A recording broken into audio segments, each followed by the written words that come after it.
বৈচিত্র্যের মাঝে মহামিলনের উৎসব। পশ্চিমবঙ্গের বিভিন্ন সম্প্রদায়ের নিজস্ব কুটির শিল্প, রন্ধনাদি এবং সংস্কৃতির মেলবন্ধন নিয়ে মুখ্যমন্ত্রী মমতা বন্দ্যোপাধ্যায়ের অনুপ্রেরণায় মিলন উৎসব 2025 শুভ উদ্বোধন হয়েছে 23 জানুয়ারি 2025 বিকেল 5:30 কলকাতার পার্ক সার্কাস ময়দানে, যার উদ্বোধন করেন মন্ত্রী তথা কলকাতা পৌর নিগমের mayor Firhad Hakim.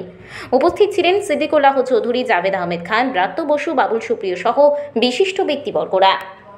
Park circus ময়দানে এই বিশেষ অনুষ্ঠানে রয়েছে আকর্ষণ, ক্যারিয়ার স্টল থেকে ক্যারিয়ার কাউন্সেলিং, হস্তশিল্প, সাংস্কৃতিক অনুষ্ঠান এবং প্রতিযোগিতা, স্বাস্থ্য পরীক্ষা শিবির, বিজ্ঞান প্রদর্শনী সহ আরও অনেক কিছু।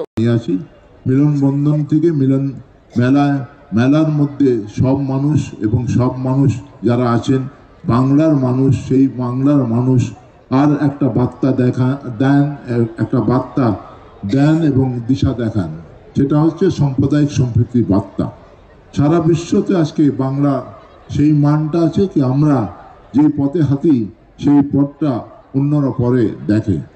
আমাকে আমাদের নেত্রী মমতা দি সেটা শিখিয়েছেন এবং সবকে নিয়ে চলা সেটা শিখিয়েছেন। আমি শুধু একটা ছোট গল্প বলে শেষ করব, আপনাদের কাছ থেকে বিদায় নেব। একটা ফাংশনে আমি গেছিলাম, একটা প্রোগ্রামে গিয়েছিলাম, সেইখানে একজন বাবা লোকনাথ মন্দিরের প্রতিষ্ঠাদাতা তিনি খুব সুন্দর একটা বক্তব্য রেখেছিলেন, কথা বলেছিলেন এই যে সারা পৃথিবীতে যে আজকে হিংসা, মারামারি, খুন এসব যে হচ্ছে, তার মধ্যে ভগবান কিন্তু সেটা শেখাচ্ছে না, কোনো ধর্ম শেখাচ্ছে না। উনি বলেছিলেন চাঁদের আলো সবার জন্যে, বাতাস সবার জন্যে, পানীয় জল সবার জন্যে, সূর্যের আলো সবার জন্যে। তাহলে কেন আমরা হিন্দু মুসলিম বলে ঝগড়া করি? কেন আমরা বলি যে এটা ছোট জাত, এটা বড় জাত, এটা নিয়ে আমরা ঝগড়া করি?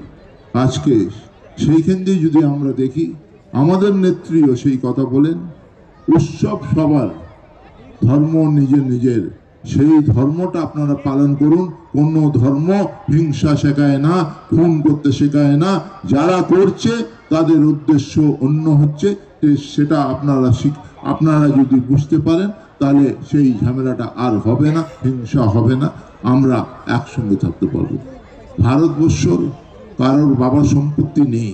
কেউ বলে যে ইতিহাস সেটা চেঞ্জ করতে হবে, এই মুঘলদের নামটা শেষ করতে হবে। কিছু লোক বলে কি মুসলমানরা আজকে কি নামেছে সংখ্যা লঘু হয়ে সংখ্যা গুরু হয়ে যাচ্ছে।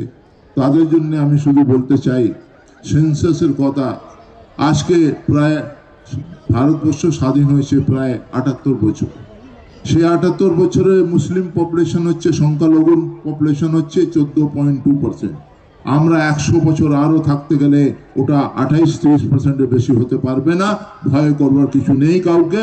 আমরা বলি আমরা আপনাদের সঙ্গে থাকতে চাচ্ছি, আপনারা যদি আমাদের গ্রহণ করে একসঙ্গে নিয়ে চলতে পারেন তাহলেই ভারত স্বাধীন ভারত থাকবে এবং স্বাধীন ভারত আরো বড় হবে। সেই ভারতে আমরা সব একসঙ্গে নিঃশ্বাস আজকে একসঙ্গে মিলে থাকবো এবং নিঃশ্বাসও ফেলতে পারবো। আজকে এইখানে মিলন মেলা এবং মাদ্রাসা এডুকেশন, সে কিরম সে মাইনরিটি ডিপার্টমেন্ট কিরম সে আয়োজন করুক, কিন্তু একটা জিনিস দেখেছেন, মাদ্রাসার মধ্যে হিন্দু ছাত্ররা পড়ে, এটা কেউ অস্বীকার করতে পারে। হ্যাঁ, কম হোক বেশি হোক পড়ে, কিন্তু আজকে বলা হয় যখনই আপনারা দেখছেন একটা কোনো গন্ডগোল হতে গেলে তখন কি NIA এসে যায়, CBI এসে যায়, আর কিরম এসে অন্য সংস্থা এসে যায়, বলে এটা তালিবান নাকি, এরা নাকি কিরম টেররিস্ট আছে। আমি বলি দুটো চোখ যদি একরকম দেখতে পারে তাহলে দুটো চোখে একসঙ্গে দেখবেন। যদি আপনি আমাদের টেররিস্ট বলেন, অন্য যদি কেউ ওই কাজ করে তাদের টেররিস্ট বলেন না কেন, এই প্রশ্নটা থাকবে।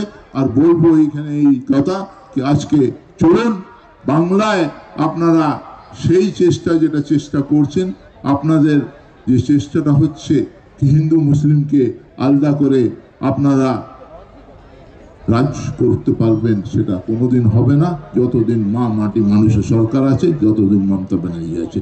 আর West Bengal minority financial development corporation যে মেলাটা আয়োজন করে যে কাজটা করছে, আমি তাদের অভিনন্দন জানাই। শাকিল সাহেবকে দিয়ে, মন্ত্রীকে দিয়ে, আমাদের মাননীয় মন্ত্রী হচ্ছেন, এমআইসি হচ্ছেন আমাদের মুখ্যমন্ত্রী, অনেক ভালো কাজ করছে সবার জন্য। কেউ দোষ আরোপ করে বলে কি মমতা ব্যানার্জি শুধু মুসলমানদের কাজ করে।